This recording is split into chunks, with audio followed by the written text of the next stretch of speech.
Hello, I'm Peter Whittle. Now, if you're watching this video, it's likely that you may now be classified by the British state as a terrorist.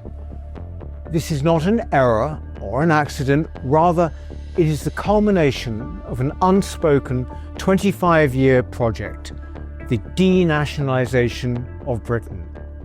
PREVENT, which is the government's anti-radicalisation programme, was set up explicitly to deal with the ideology responsible for almost all lethal terror attacks in Britain, i.e. Islamism. Like every other element of the state, it is now pushing a very different agenda. Its primary target is not Islamists. It's not bombings or beheadings or jihadi preachers openly calling for the hostile takeover of our country. Jihad! Jihad! Jihad! Jihad! It's people like me and probably you. It now classes the following as terrorist ideology, and I quote, "Cultural nationalism. Western culture is under threat from mass migration and a lack of integration by certain ethnic and cultural groups." Now, to me and you, this is simply a truism, a statement impossible to seriously dispute. Were we to poll the general public on this precise question, it's likely that a majority of the British public would agree.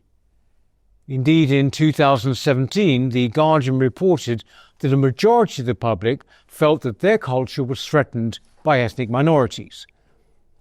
After 8 years of small boat arrivals, machete gangs, acid attacks, child rape gangs, the Southport massacre, sectarian MPs sitting in Parliament defending inbreeding and blasphemy laws, a quadrupling of rapes in just 10 years, the normalisation of fare dodging and shoplifting, and fortnightly terror attacks across the continent, one will be surprised if that sentiment had lessened.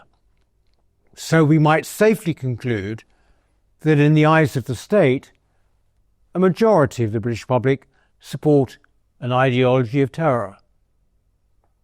The British public are now enemies of the state. How did we get here? Well, for a generation, the foremost goal of Western elites has been the importation of vast numbers of immigrants, primarily from the Third World. This has continued regardless of which parties were in power.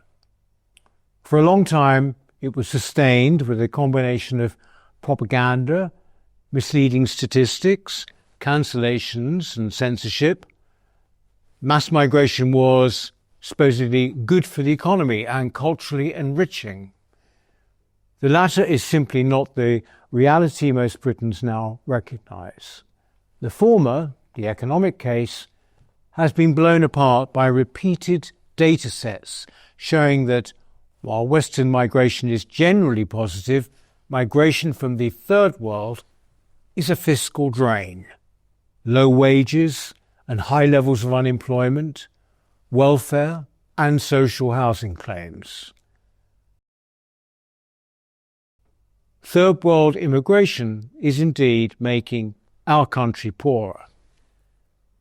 As for asylum seekers, a Dutch study estimates that each one will cost around £500,000 over a lifetime. The British state is currently laying on 4-star hotels for any young man who crosses the Channel at a cost of £15 billion. On crime, to take just rapes, data from multiple European countries shows that men from Islamic nations are convicted at rates which are frankly off the charts in comparison to European men. The full data on which you can see in Alex Phillips' shocking documentary for the NCF called Immigration and the Rise in Rape. These same nationalities make up the bulk of small boat arrivals. We are importing unvetted young men from some of the most dangerous, barbaric and misogynistic countries on earth, and giving them hotels, houses and money. In short, the diversity narrative is collapsing. The public is growing increasingly conscious that they have been victims to a fraud of historic proportions, that they are being dispossessed of their nations and their birthright, and that far from abandoning this catastrophic policy, the state and government are instead just stamping down harder on any dissent. We saw this most clearly in the Southport riots, the vindictive sentencing of ordinary people after smearing them as far-right thugs, a claim now even the police themselves have conceded was baseless. These were ordinary local people. Keir Starmer has still not been called to account for his leading role in this travesty, which resulted in the death of a grandfather, Peter Lynch. We see the same dynamic in the increasingly sinister behaviour of the police, their bullying threats to Telegraph journalist Alison Pearson, the arrest and prosecution of an Iraqi man for burning a Quran, whereby the CPS have effectively created their own Islamic blasphemy law, or the case of Julian Fawkes, a retired policeman visited by 6 officers, handcuffed and imprisoned for 8 hours for sending a wholly ordinary tweet. As they chillingly rifled through his bookshelf for signs of thought crimes, they found damning evidence, quote, very Brexity things, unquote. Brexit was, of course, a pure expression of nationhood, the ultimate crime in this modern Britain. The police are now an overtly political force who see their primary role as upholding the ideology of diversity. This is the driver behind two-tier policing and the abandonment of free speech in Britain.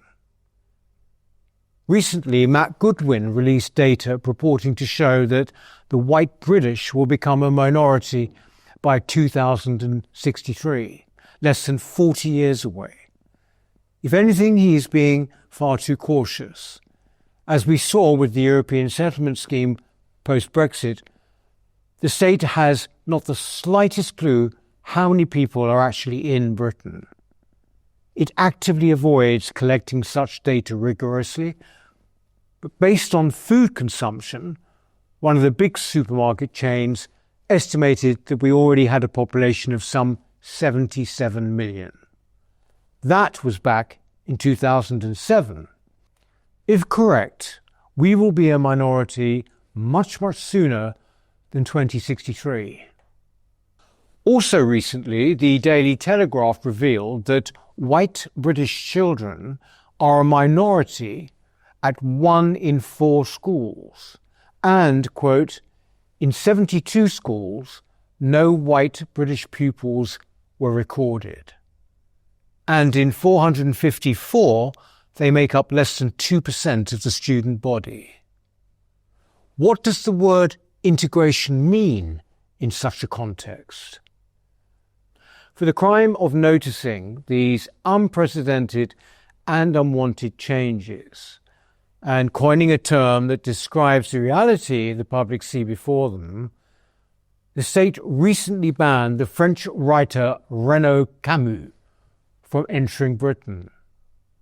Islamist clerics, terrorists, rapists, warlords and murderers will wash up on our shore to be whisked to a luxurious hotel room.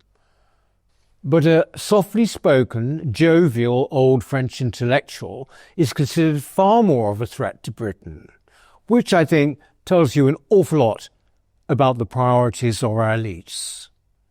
There is nothing as sacred to them as mass immigration, and no sin more serious than recognising this project for what it is.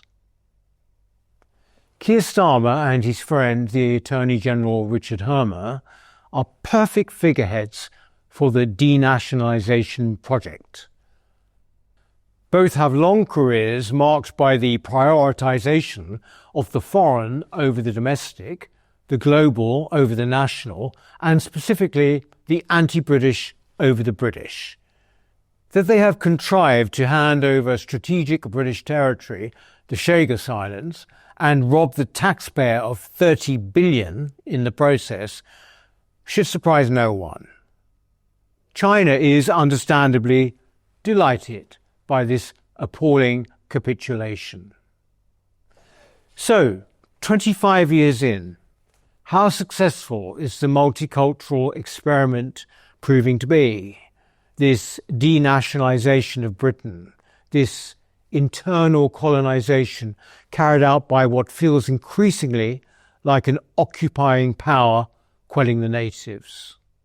Well, in March, Professor of War at the King's College London, David Betts, warned of the increasing likelihood of civil war. My interview with him is the most watched interview we at the NCF have ever published, a sure sign that it echoes widely held anxieties. It was followed recently by Dominic Cummings' warning that elements of the deep state are now actively concerned about Britain's slide into chaos and sectarian conflict. What was once a largely homogenous, stable, peaceful and famously law-abiding country, a high-trust society, is on a path towards something more like Lebanon or South Africa. This balkanization has not occurred by accident, but by the active choice made by our political class. A choice that was never put to the British people and has not a shred of democratic legitimacy. Extreme cases of authoritarian state overreach, such as the prevent definition I mentioned at the beginning, are often assumed to be errors, rogue officers, maverick judges.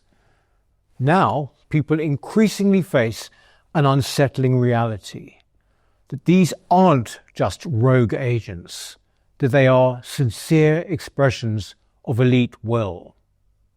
This is the world in which Prevent's new definition of terror makes absolute sense. If people are opposing the primary goal of the state, what better way to delegitimize their beliefs than by declaring them terrorism, allowing the full weight of state and judicial power to be brought to bear? The beliefs in question are simple ones, shared by the overwhelming majority of the world. The people are entitled to a homeland, somewhere which prioritizes their people, in which their culture is sovereign. That their society is neither a global charity nor a refugee camp. It is not a petri dish for utopian experiments by a sneering and vengeful middle class. It is our home, and we do not consent to this. The legitimacy of our political order is therefore looking increasingly threadbare. The new mood descending on Britain is indeed a dark one, a quiet, waiting rage, bracing for the rupture. What the public increasingly want is not just a new government, but an entirely new political order. The time has come, I believe, to take an entirely different approach. We have to lose the inhibitions that we have about protesting and demonstrating.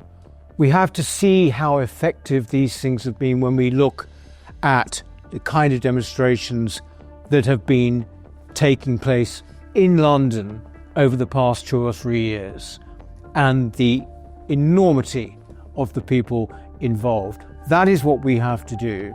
We have to overcome our inhibitions. We have to overcome our fear of being called extremist or racist.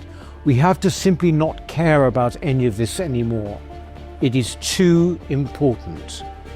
We therefore have to change in the way in which we register our anger and our passion about the future and fate of our country. Thank you.